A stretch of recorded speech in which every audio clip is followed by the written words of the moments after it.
All right, this is now being recording. Welcome everyone for March meeting.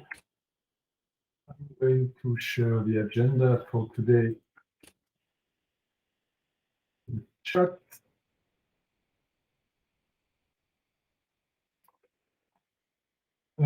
First topic on the list.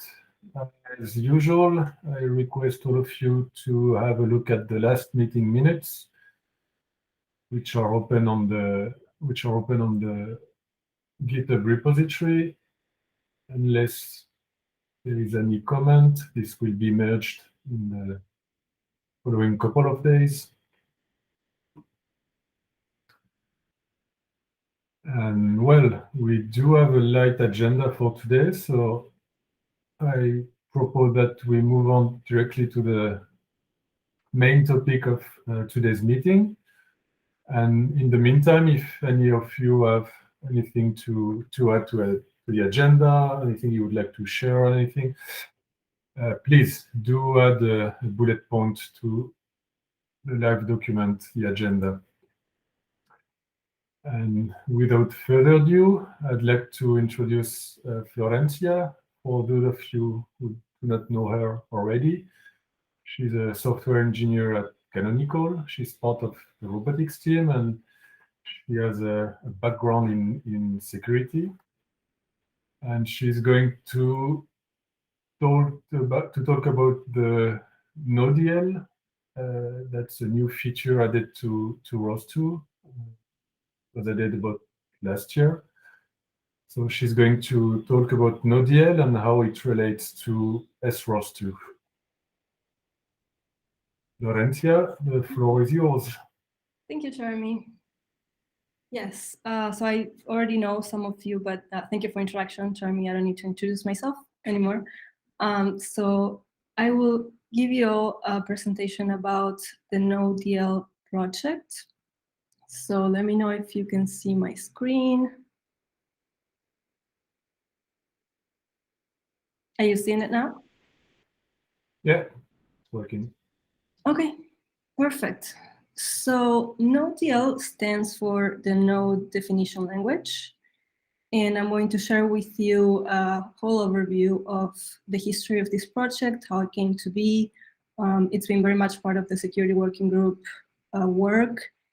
And I'll share how it works and where it's being used and what our goals are to make the best use of this tool that we have.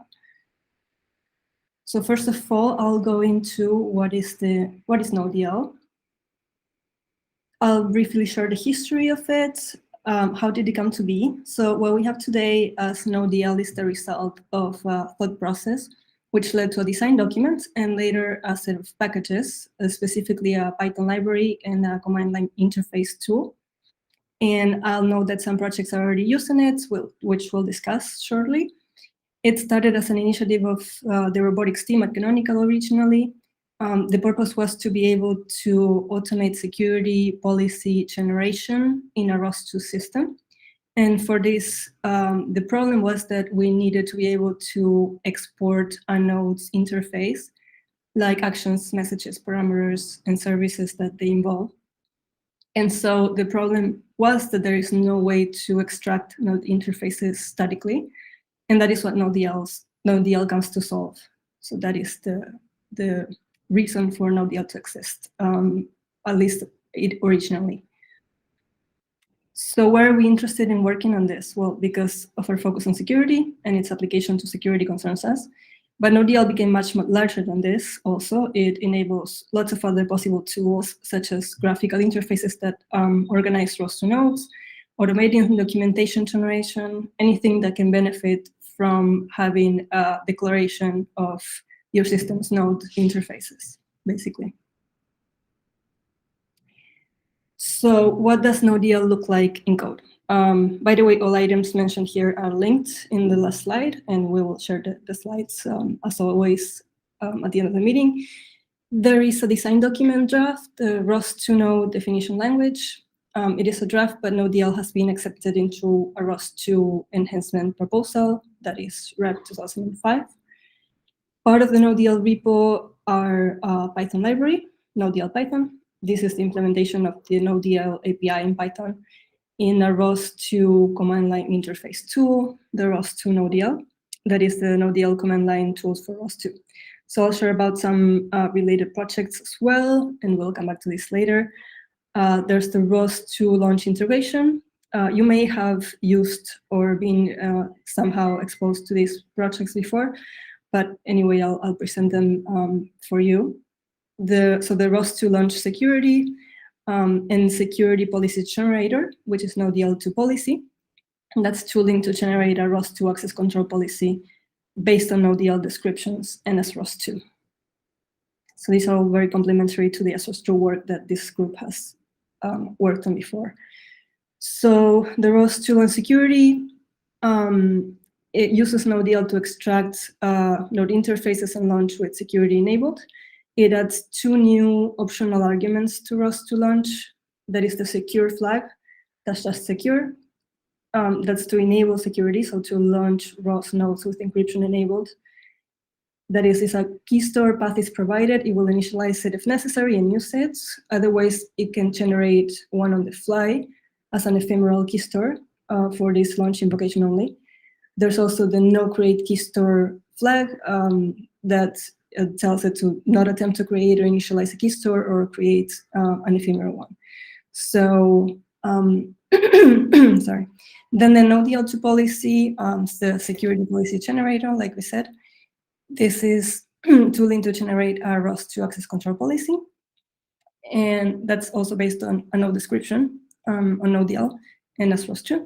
And we'll look at examples of these packages at use in a minute. Sorry. So what is the usage and command line interface that we have available in nodl? First, okay, so now what does nodl look like?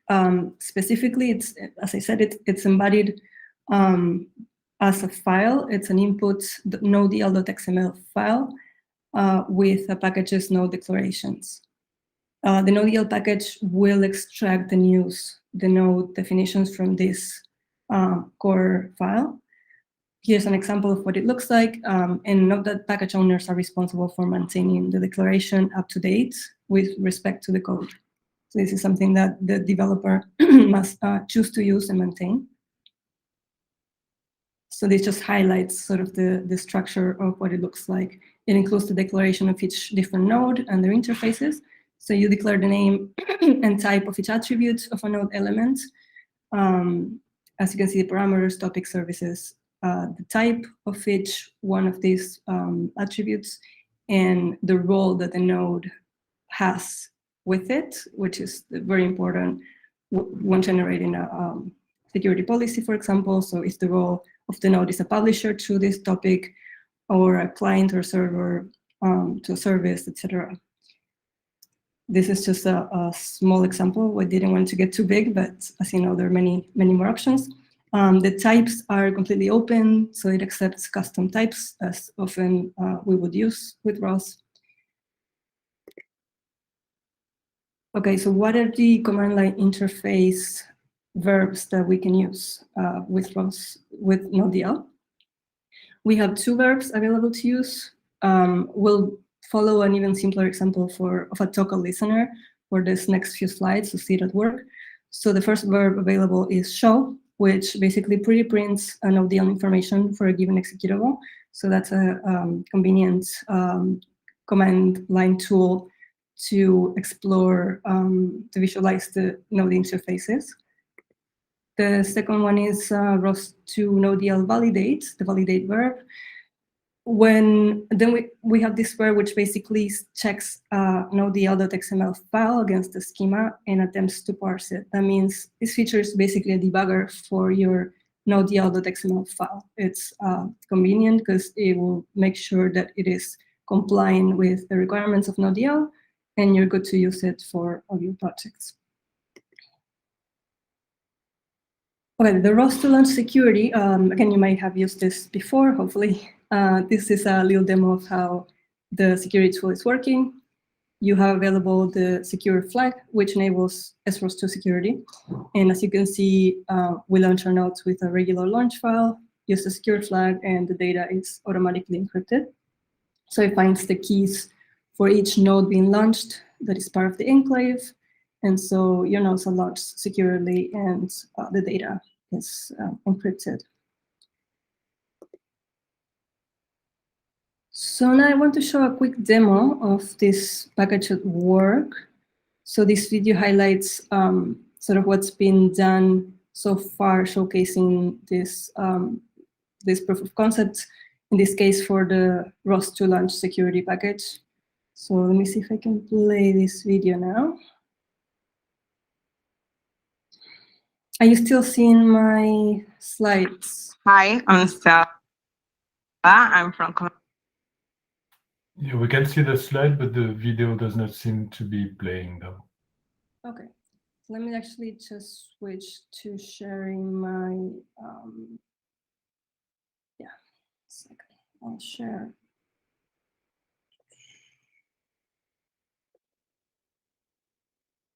I'll share my browser instead.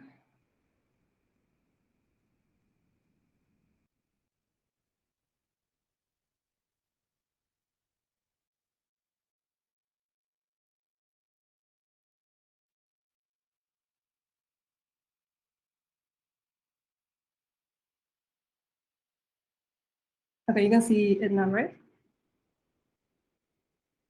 Yep.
Okay, that's really nice music as well.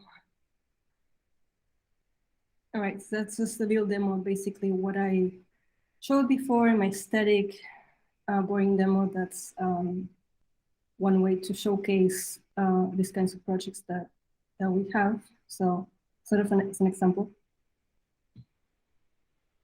Okay, moving on.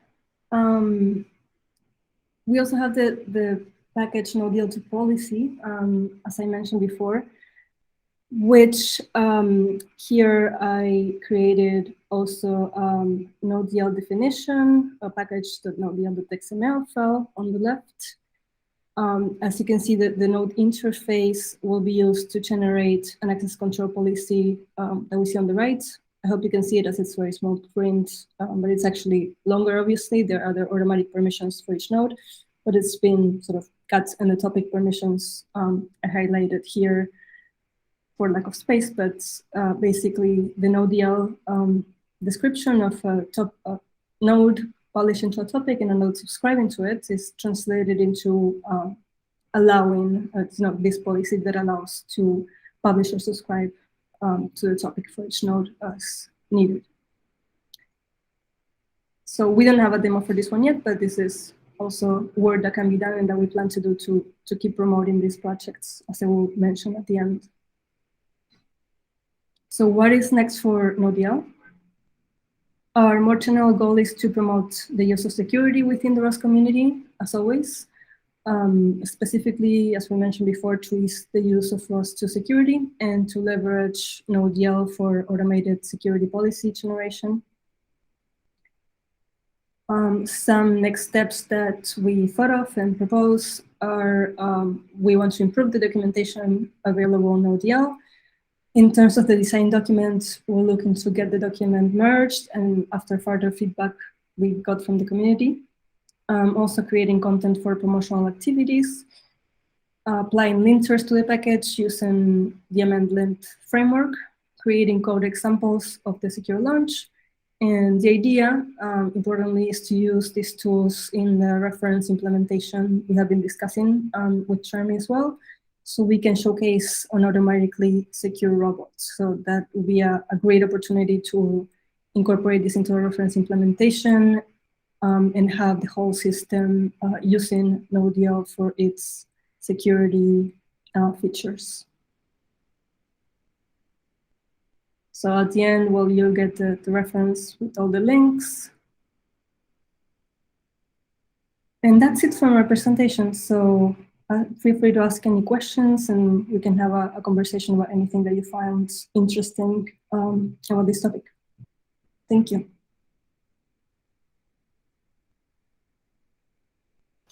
Any questions?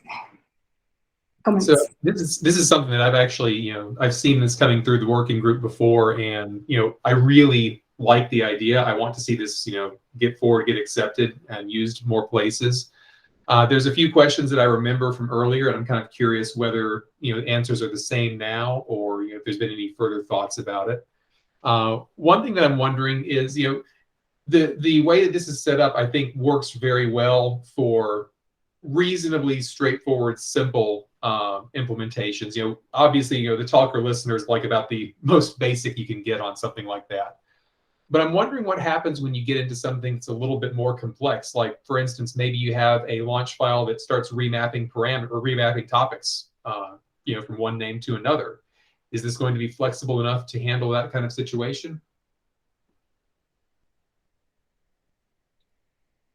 So, sorry, go ahead. Yeah, so I may be able to answer your question. What's interesting with the current implementation or the current integration with the launch file system is that all of this happens after the whole launch system mechanism, meaning the launch system would take care of all the topic remapping and etc., and then delivers the blueprint of your system to the security part of the system. So short answer, yes, that does handle now topic remapping, and it is able to cope with fairly complex launch system or fairly complex robotic system, as long as you have a single entry point, as long as you have a single top-level launch file from which you can enable security. Okay. So right now with this fully automated system, you cannot have two different launch files launching two different systems and expect them to be able to talk to each other unless you provide yourself a pre-established key store. And this is a known limitation for the moment, and it's not clear if we do want to key store generated on the fly to be able to communicate with each other. This is up for discussion and future work. Yeah, I think that'll be a very interesting question too. Once we can eventually get something landed towards the whole multi-machine launching concept, where you have processes running on different machines. Which might make having the single launch file difficult to implement in practice. But I think that is a down the road decision. One other thing I was kind of curious about. So my recollection is that this ends up really kind of relying on all of the different nodes that you have having the nodl description underlying them. And sometimes the system is going to include third-party nodes that maybe you don't have direct control over. You can't go add it if the maintainer hasn't put that in there themselves. Is there a way to define nodl for a node outside of that node itself if you know what it needs to look like, but the maintainer hasn't put it in yet? That's a good question. At the moment, I'm actually not sure. That's something maybe Florencia can answer. It's maybe consider it a feature request if nothing else. No, I'm thinking about it because in your node interface XML file, you would actually declare each and every node, and you would declare them nominatively by their name, and you specify also the executable. So I believe this nodl XML file can live outside of the packages it actually defines, but I have not tried that myself. So yeah, really, you can have one nodl file to use with your whole system. It doesn't have to be one nodl file for each package. You can define as many nodes as you want in it. Okay, that sounds good. See, there was what was the last thing I was going to ask? Oh yeah, I'm wondering, has there been any thought given to trying to set up something where you could perhaps like introspect a running system to help with defining these nodl files? If you do have something that's large and complex, it might be nice to have a way to just say, hey, go see what's actually out there running right now and give me something to start from. Right, so we are kind of circling back to the initial issue that actually started the whole nodl thing. About 3 years ago, we've been working on a small CLI tool to generate a list of the topic, parameters, services, etc., that a ROS system is using. And this was essentially dead in the water because it's not tractable and it can't be complete. There are no guarantees that whatever live system you're using to monitor your current ROS system is actually mapping the entirety of your ROS graph. And that's how nodl born essentially. So the idea that by pushing it to the ROS design document and by pushing it to the very core packages of ROS2, the community would start actually using it and implement nodl for each and every packages that they provide to the community. So just like the package XML become a de facto ROS standard for distributing your ROS software, we expect nodl to follow along, and that's actually why we have opted for using XML so that it feels familiar, just like the regular package XML file that ROS developers are used to. So no, there are no tools that exist to get you started, but the idea that you wouldn't need one because this very large and complex system would actually be broken down at the very node level by each and every developer of the respective nodes. And that would essentially become a community effort, right? So that also links to your previous question about using third-party nodes. Once that becomes mainstream, hopefully, then it will be much easier.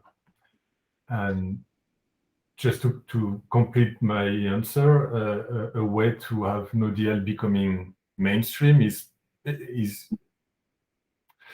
a way to have nodl becoming mainstream is by decoupling it from security, right? So by making nodl something very abstract and generic, and essentially an abstract tool that could be used by a lot of different applications, we hope that the community will start, the ROS community at large will start using it and develop tools on top of it. And we have already seen queries about using nodl for automatic documentation generation.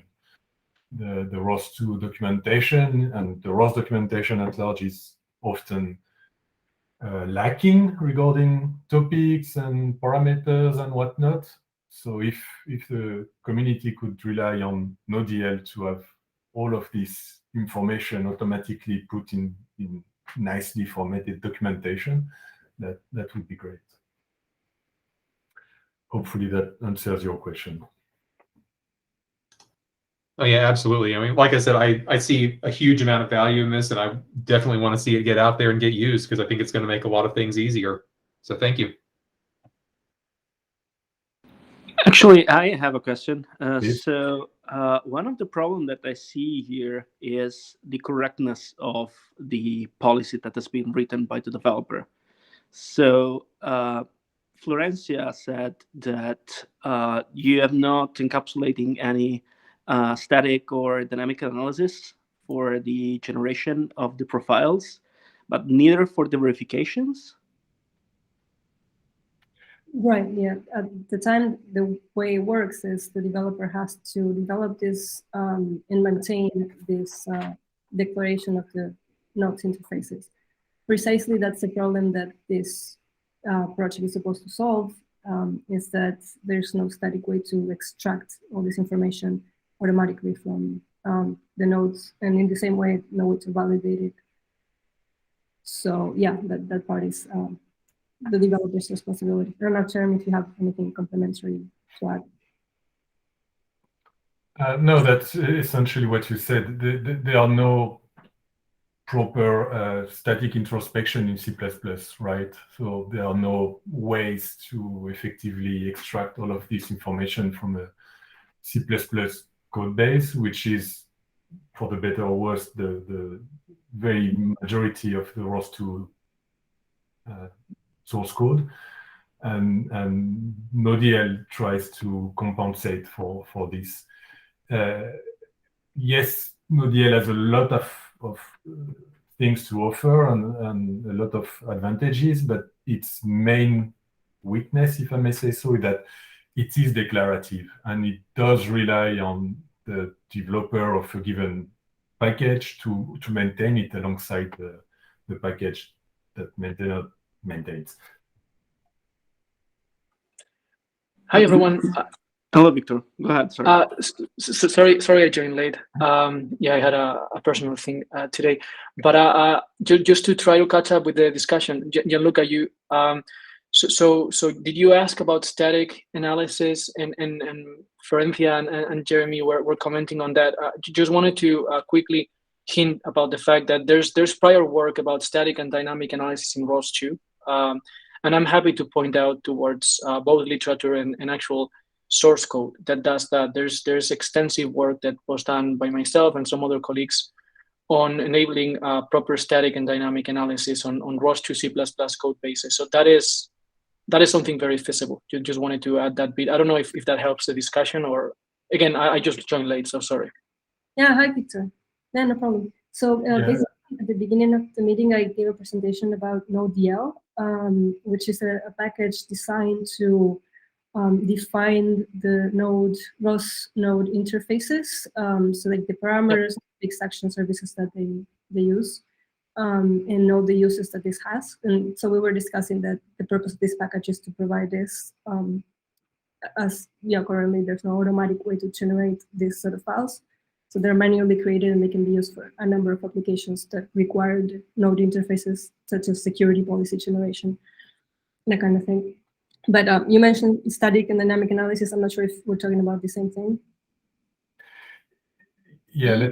I think I got confused. Yeah, I got very confused probably. Yeah, if I may clarify just the semantic. we are talking about static introspection, as in a static reflection, right? Analyzing your ROS2 interface at compile time or whatever. So mapping all of the topics, services, parameters that a given node may provide. So we're not talking about code, static code analysis, as in security scanning and these kind of things. It's really introspection, reflection. Got it. Yeah, well, awesome. Thank you, guys. So I didn't know that nodl was and again, I didn't know that nodl. I mean, I have read the source code, at least last time I checked. I knew it was declarative, as I think Jeremy you just pointed out. But if you guys have extended it for having capabilities to introspect the computational graph from the source code, that is fantastic. If not, there's some interesting work from some other community members we could leverage if that's something desired. But yeah. That's actually where I wanted to land the discussion, Victor. Thank you very much. Sorry, it took me a bit to catch up. Sorry, guys. Well, then do share your resources, please. Maybe link them directly in the meeting agenda so that we can list them properly. But yeah, do please share them. Yes. So Gianluca, would you like to go first? If not, I can give a pointer to the GitHub repo where this is living. If you can do so, I will more than welcome, since I'm from my phone now. Sorry for the quality. Sure. Of the audio, so thanks. Yeah, no problem. So I can share my screen or just paste it in the chat in here. So this is the project that comes to mind, guys, for what concerns static introspection of the computational graph. And I can't comment on what concerns support for ROS2, but last time I checked for ROS1, it was doing a fantastic work for introspecting the computational graphs directly from the source code. And what it's essentially doing is indeed static analysis, just not for the sake of doing security assessments, but for the sake of doing quality assurance. And yeah, it does build one of the submodules of ROS is actually focusing on building this essentially graphs or compositions out of the source code. So that is absolutely, I think, something pretty handy for you guys working in nodl. It matches quite nicely. Again, I can't comment on the ROS2 status of the source code, but I do know the maintainer, and probably many of you know him as well, Andre. And he's a very approachable guy, and he might be willing to help with this. Yeah, we are aware of ROS, and last time I checked, it wasn't yet supporting ROS2, but definitely something to look at again.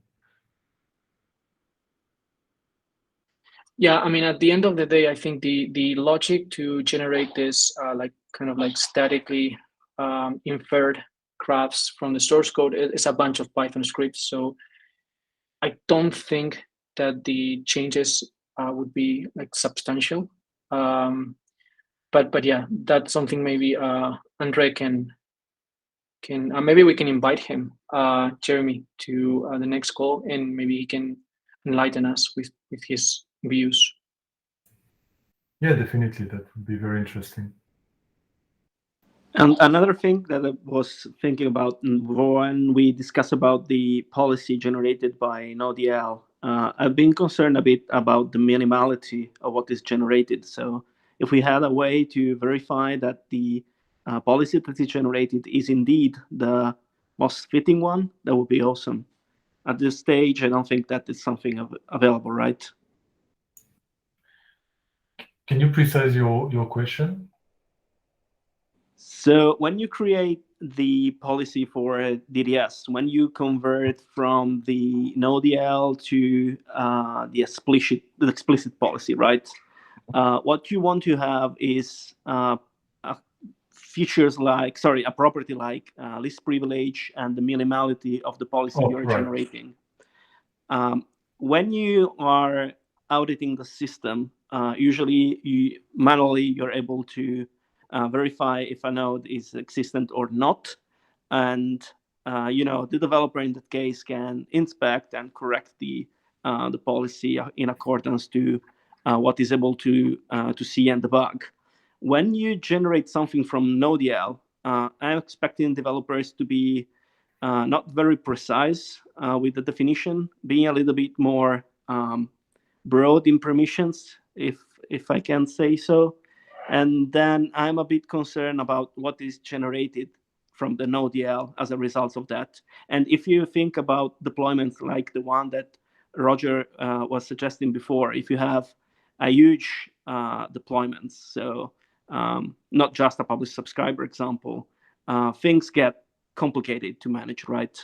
So I think you should probably, we should probably tackle also those kind of properties. Right. So you do generate a policy that's the least required, with the least required permissions, because nodl has no idea about security, right? Nodl is only a declaration of your nodes interfaces, and there you would specify, for instance, that a given topic for a given node is that a node on a given topic is only a publisher, right? So it would have only a write access in the generated permission. And then as to whether you are generating rules for things that you don't actually need, then because you're putting nodl rules for nodes that you are not actually using,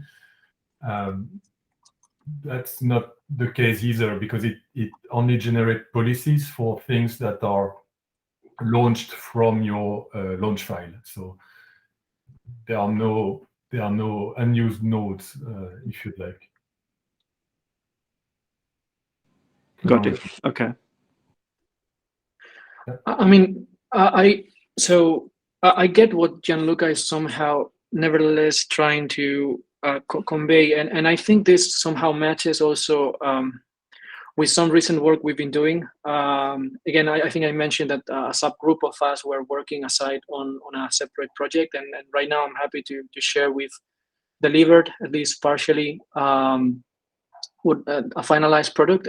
Gianluca, I'm referring to the article we've been working on, and I just wanted to give people kind of like a heads up on how I think that is connected to nodl and also to what Gianluca is somehow stressing, Jeremy, about somehow assessing policies and somehow also trying to reach not just a methodology, but also a way so that whatever the scripted security or whatever the scripted approaches on the interfaces then get mapped into policies are somehow assessed, or we do provide guidelines to assess that in a systematic manner. So maybe let me try to get straight into what I'm trying to say, and also that this is one of the topics that I wanted to share today. So here it is. So unfortunately, the article is not available right now, and I'm afraid I can't disclose it. We'll need to have to wait until it gets reviewed by the conference, but I'm more than happy to, once that happens, to facilitate a copy of this. If anyone wants a private copy and he or she can keep it for themselves, I'm happy to facilitate it. Just shoot me an email and I'll do so. I'll trust you fully on that, but please just keep it for yourselves for now, because again, we need to stick with the conference guidelines. Essentially, we have written a paper about ROS2, renewing some of the capabilities, and this is a joint effort between Rafin, Gianluca, Mikael, and I.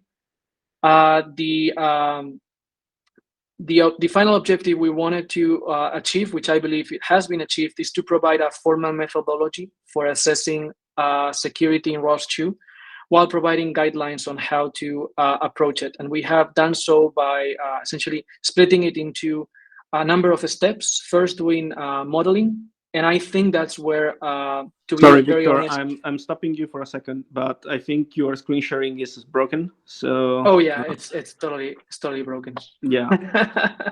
Sorry, that is, I need to change browser, because you guys may know that Firefox and Google Meet does not get along very nicely. Yeah, well, nevertheless, I won't stop now, but as I said, guys, ping me if you need a copy of this, and I will only ask you to keep it for yourselves. But in a nutshell, we proposed a methodology for securing ROS2 computational graphs composed of 5-6 steps. The first one is modeling. And modeling dives down into actually using abstractions in the aid of the security process of a ROS2 computational graph.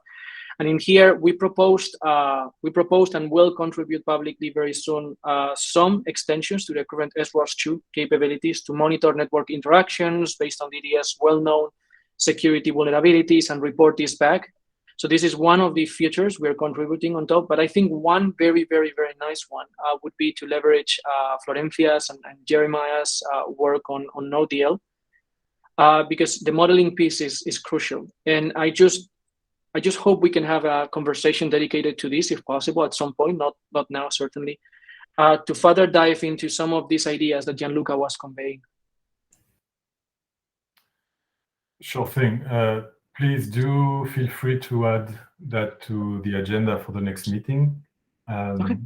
As usual, the agenda is totally open for proposal and topics and whatnot. Right. So nodl really is a modeling tool, right? It's nothing but an abstraction to convey information. It has no purpose for validating your graph or whatnot. It's only for modeling information and modeling it in a way that's totally automated from the launch file system, allowing absolutely anyone to enable the whole security shebang for a very complex system out of a single launch file flag, right? So the idea also with nodl was really to promote security to the masses, if I may say so, and to do so, allow them to use security features in a very simple way. That's as easy as a switch, right? As opposed to figuring out your key store, your keys, your policies, and whether you forgot to include a given topic or not. So this is security, ROS2 security at the tip of your finger. Of course, it doesn't cover all of the security use cases, and especially for very complex system, or if you're a security veteran, you may want to do things your own way, and that's why also the security extension to the launch file does not get into your way. It allows you to actually provide your own key store, your own enclave in the ROS2 wording.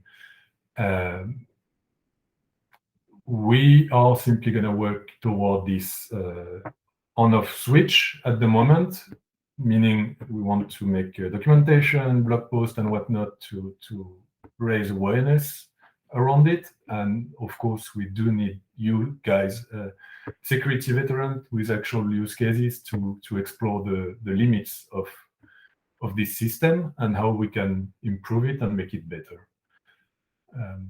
So please do share your article, Victor, whenever you can. I don't know if we can find a way to share it securely with the entire working group. Yeah. That may be complicated, but yeah, I'll prefer to share it privately, and I'll kindly ask for people not to disclose it. I'll just drop in here my personal email in the chat. You guys can write me in here, and I'd be happy to those of you interested to facilitate it. But again, yeah, I just kindly ask for people not to publish it out, the PDF at least for now, because that would be a showstopper for us and our intentions of getting this widespread and accepted. The objective, nevertheless, is to be as open as always. I mean, the contributions to the ROS2 main branch should land very soon. and the article itself should get properly disclosed in a few weeks' time. And of course, the intent is to get this into everyone's essentially desks in here to get it criticized, to get it improved, and to have a first kind of like document from where to start improving things. Right. Where did you submit it? We submitted it to ROS. Okay.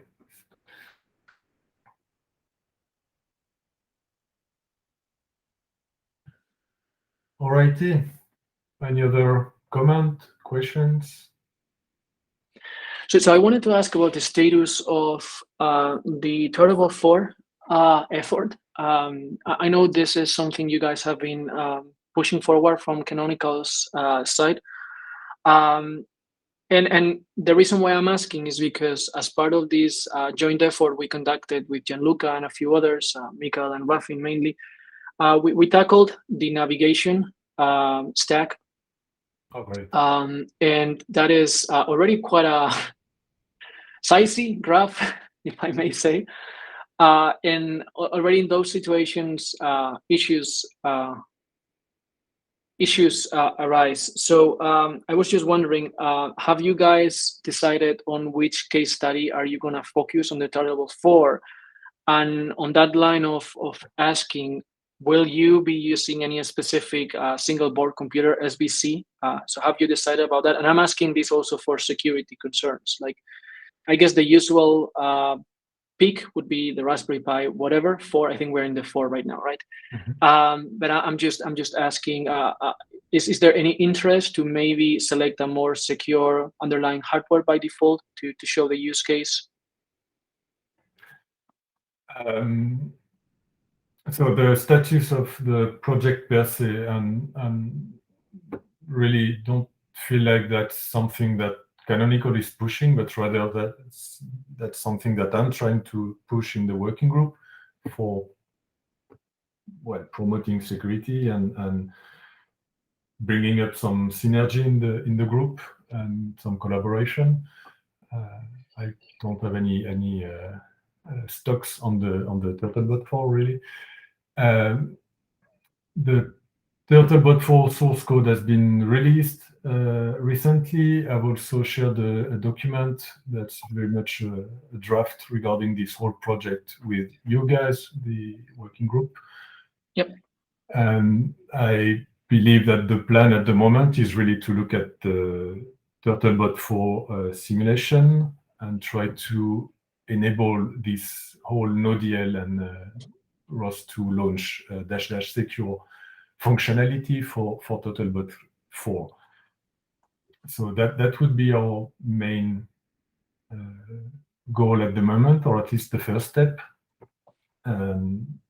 Because not only is that nice to have this on-off switch, security switch for the Turtlebot 4, but also, as mentioned during the presentation, there is another tool that's nodl to policy, and that's a simple Python script that automatically generates security policies from nodls, and hopefully we can leverage that as well for writing the policies for the entire Turtlebot system. Okay, so if I'm getting you right, the objective of this, and by the way, Jeremy, I think it's a fantastic initiative, and more than happy to support it. But the objective is that essentially you will get up to speed with nodl and basic ROS capabilities in the base Turtlebot 4 packages, which is just the robot bring up stuff, right? But you will not be building towards any specific use case like navigating around or anything. No. Let me build on my answer, complete my answer.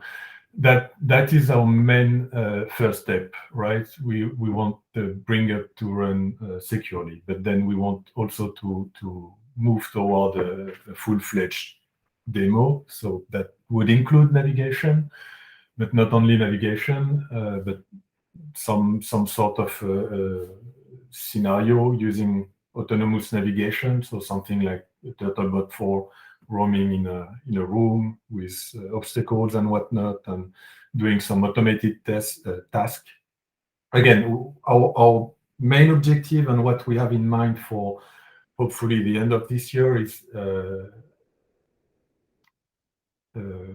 capture the flag kind of setup that fits in a bag, right? We would love to be able to bring a Turtlebot 4 to ROSCON Japan, put it on the floor, it's moving automatically, randomly avoiding obstacles, and we kindly ask the internet to hack it, right?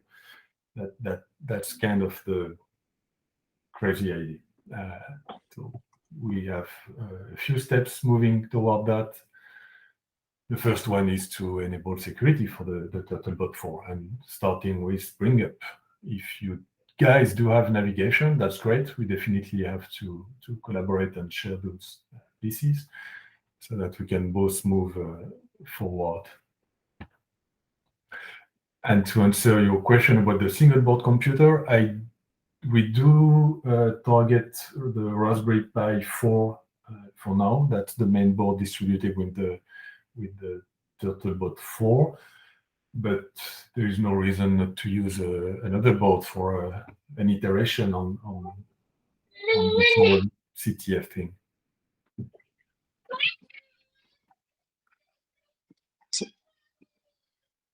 Sorry about that, guys. No problem. So I think I think this little one needs me. So I'm going to drop.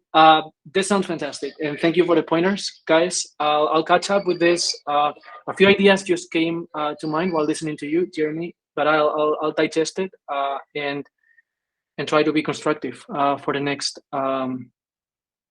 meeting. Yeah, this sounds great, and I'd love to see a hackable Turtlebot for navigating around ROSCON Japan. So yeah, we'll get the exploits ready. Sure, please do so. No, jokes aside, that would be a fantastic milestone. So so thumbs up for it. Okay. Alrighty, thanks. Do we have any other question, comments, whether about nodl or any other topic? And again, thank you everyone for all the feedback and all the related ideas to the presentation on nodl. That's actually even more interesting than all the next steps that I suggested. Is everything else that you feel like it could be an additional feature, a pull request, or anything we can do to improve nodl? This is a great space to discuss it. So as Jeremy said, feel free to propose it for next meeting. We can have further discussions and yeah, keep building it. So thank you.